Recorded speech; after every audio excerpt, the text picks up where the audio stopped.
हामीले चाहिँ अब यो ग्राउन्ड फ्लोरको चाहिँ यो डिटेलिङ गर्दाखेरि हामीले यो काटेर हेर्छौँ। सेक्सन काटेर हेर्दाखेरि हामीले मानौँ यो लेभलबाट हामीले काटेको छौँ भने फर एक्जाम्पल हामीले यसरी यो ग्राउन्ड फ्लोरको लागि हामीले डिटेलिङ गर्नलाई यसरी काट्यौँ। यसरी काटिसकेपछि अब हामीले यो हाइटबाट काट्दाखेरि यहाँ हाम्रो टोयलेटको विन्डोहरू चाहिँ हाम्रो नदेखेको हुनसक्छ। यहाँ अब टोयलेटको विन्डो यहाँ क्लियरली देखिएन। अनि त्यसपछि अब यहाँ स्टेयरकेसको विन्डोहरू छ, यसरी छ। यसरी आउँदाखेरि चाहिँ हामीले यसलाई अटोक्याडमा एक्सपोर्ट गर्दा हाम्रो यसरी आउँछ। यसरी आए पनि हाम्रो यहाँ विन्डो चाहिँ छ। हामीले चाहिँ यो विन्डो देखाउनु पर्ने हुन्छ, यहाँ टोयलेटको विन्डो नदेखिएको भए पनि। अनि त्यसपछि हाम्रो अर्को चाहिँ हाम्रो यो स्टेयरकेसको पार्टमा पनि हेर्ने हो भने हाम्रो विन्डोको पनि हामीले करेक्सन गर्नुपर्ने हुन्छ।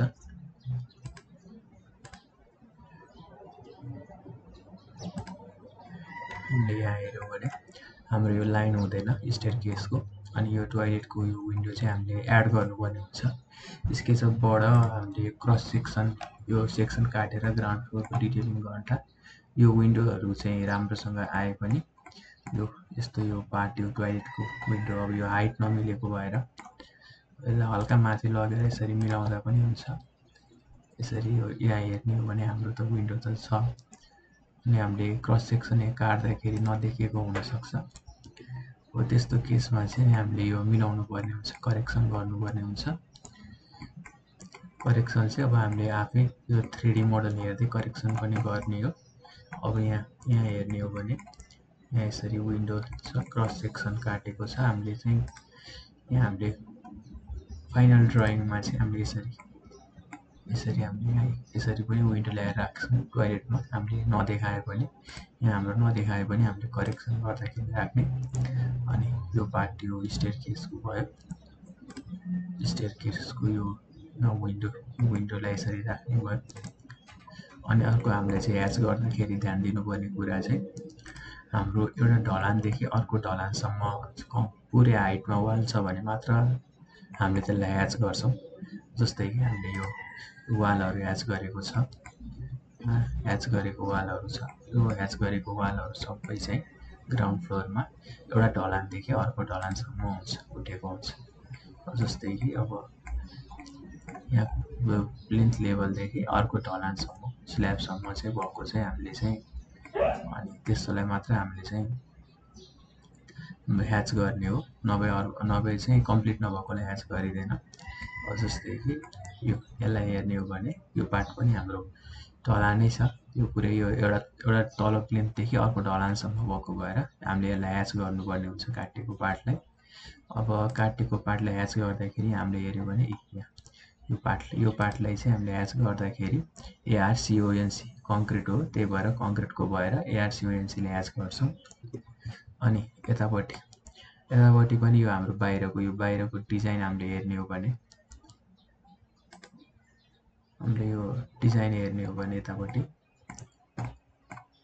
जस्तै कि यो वालको बुट्टा छ, यो चाहिँ हामीले ह्याच गर्नु पर्दैन यति चाहिँ, किनभने यो ढलानदेखि ढलान छैन। अब यो चाहिँ ढलानदेखि ढलानसम्म भएको भएर यसलाई यो ब्रिकको भएको भएर यसलाई चाहिँ हामीले यसरी हेर्न पनि सक्छौँ। यसरी एउटा ढलानदेखि ढलानसम्म भएको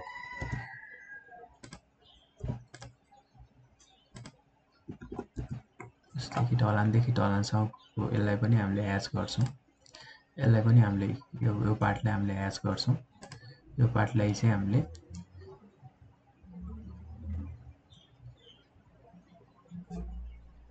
ANSI 32 युज गरेको छ, ANSI 32 युज गरेको छ ह्याच गर्नको लागि। अरू त्यही भएर ढलानदेखि ढलान चाहिँ हामीले हेरेर मात्र ह्याच गर्ने हो, नत्र अरू पार्टलाई ह्याच गर्नु पर्दैन। हामीले जस्तै कि यो बुट्टाको पार्टहरूलाई ह्याच गरेको छैनौँ, किन भन्दाखेरि ढलानदेखि ढलान छैन। ढलानदेखि ढलानको पार्टलाई मात्र, जस्तै कि यो पार्ट पनि ह्याच छैन। ह्याच नहुनुको रिजन चाहिँ ढलानदेखि ढलान नहुनु। जस्तै कि अब यता हेर्ने भने यो त यति पार्ट मात्र हो, ढलानदेखि ढलान छैन, यो बाहिरको डेकोरेटिभ पार्ट, त्यही भएर त्यसलाई ह्याच गरिँदैन। यो बाहिरको पार्टलाई ह्याच गरिँदैन। ह्याच गर्दाखेरि अब यो कङ्क्रिट छ भने ARCONC कङ्क्रिट गरिन्छ। अनि यो छ भने हाम्रो चाहिँ ANSI 32 युज गरिन्छ। अनि हामीले मिलाउनु पर्ने चाहिँ यसरी विन्डो हामीले सेक्सन काट्दाखेरि ट्याक्क हाम्रो चाहिँ सबै नमिलेको हुनसक्छ। एउटै लेभलबाट चाहिँ काट्दाखेरि नदेखिएको हुनसक्छ, त्यही भएर अर्को लेभलबाट काट्दाखेरि त देखिन्छ। जस्तै कि यसलाई चाहिँ मैले मुभ गरेँ, ल अब यो सेक्सन ग्राउन्ड फ्लोरको सेक्सन यसरी काट्दाखेरि यसरी काटेँ भने त अब यसरी काटेर माथिबाट मैले हेरेँ भने यहाँ कि टोयलेटको विन्डो नै देखिँदैन। यसरी काट्दाखेरि टोयलेटको विन्डो देखिँदैन। त्यो भन्दैमा हामीले विन्डो नबनाउने होइन, किन भन्दाखेरि हामीले सेक्सन बनाउँदाखेरि यसलाई चाहिँ ल अलिकति माथिबाट काटेको भए यसलाई चाहिँ हल्का अब यहाँबाट काटेको भए त यहाँ विन्डो हाम्रो देखिन्थ्यो। त्यही भएर चाहिँ हामीले त्यही अनुसारको हामीले चाहिँ अब यो सबै राम्रोसँग चाहिँ फाइनल फिनिसिङ गर्दाखेरि चाहिँ यसरी नै हामीले गर्नुपर्ने हुन्छ। विन्डो राखेर यताको विन्डो यो अब यहाँ विन्डो यो पनि ह्याच भएको छ। हामीले हेर्ने भने स्टेयरकेसको छेउको पनि यो ह्याच भएको छ। ANSI 32 ह्याच भएको छ। किन ह्याच भएको भन्दाखेरि जस्तै कि यसको छेउको पार्ट यो हेर्ने भने यो वाल यो काटिएको हो। यो पनि ढलानदेखि ढलान छ। ढलानदेखि ढलान भएको पार्टहरूलाई चाहिँ हामीले ह्याच गर्छौँ। ब्रिक छ भने ANSI 32, होइन भने ARCONC ले गर्छौँ। अरू डेकोरेटिभ पार्टले गर्नु पर्दैन। अब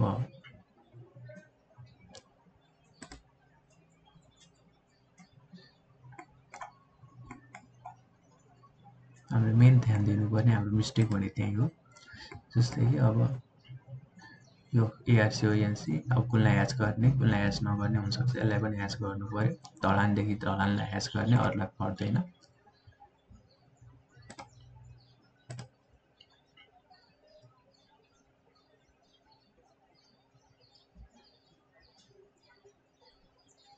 अनि हाम्रो यो लोकेसन प्लान लोकेसनमा अब हाम्रो रिभर छ। यो रिभर छ भने चाहिँ यसलाई चाहिँ हामीले सोलिडमा ब्लू कलर गर्छौँ। जस्तै कि यहाँ हेऱ्यो भने सोलिडमा हामीले ब्लू कलर गरिदिने। अनि हाम्रो साइडलाई चाहिँ हामीले यसरी साइड छ भने यसरी साइड भनेर एउटा ठुलो बनाउने अनि त्यसलाई ह्याच गरिदिने। यसलाई चाहिँ ANSI 31 गरेको छु मैले। त्यो बनाएर साइड चाहिँ अनि क्यापिटल लेटरमा यसरी लेखिदिने। सबै क्यापिटल लेटरमै हुन्छ। यो ड्रइङमा भएको लोकेसन प्लानमा सबै क्यापिटल लेटरमै हुन्छ। अनि यो पनि अब हामीले ह्याच गऱ्यौँ। हाम्रो मिस्टेक हुने पार्टहरू यिनीहरू नै हो। लोकेसन प्लानमा अब हामीले यो ह्याच गर्नुभयो। अनि हामीले चाहिँ अब फर्स्टमा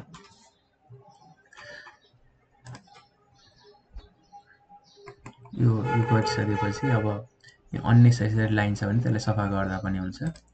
अनि हामीले यो नेमिङ गर्दाखेरि हामीले ध्यान दिनुपर्ने हाम्रो मिस्टेक कहाँनिर हुन्छ भन्दाखेरि जस्तै कि हाम्रो विन्डोहरू यो सबै छ भने यो बिल्डिङ बाहिर हुनुपर्ने हुन्छ। जस्तै कि यो बिल्डिङको एरिया बाहिर हुनुपर्ने हुन्छ। विन्डो छ भने चाहिँ जतापट्टि डाइमेन्सन छ त्यतैपट्टि फर्काउनुपर्ने हुन्छ। विन्डोको नेमिङ चाहिँ यो W1 छ, यता डाइमेन्सन गरेको भएर यतै फर्काउने।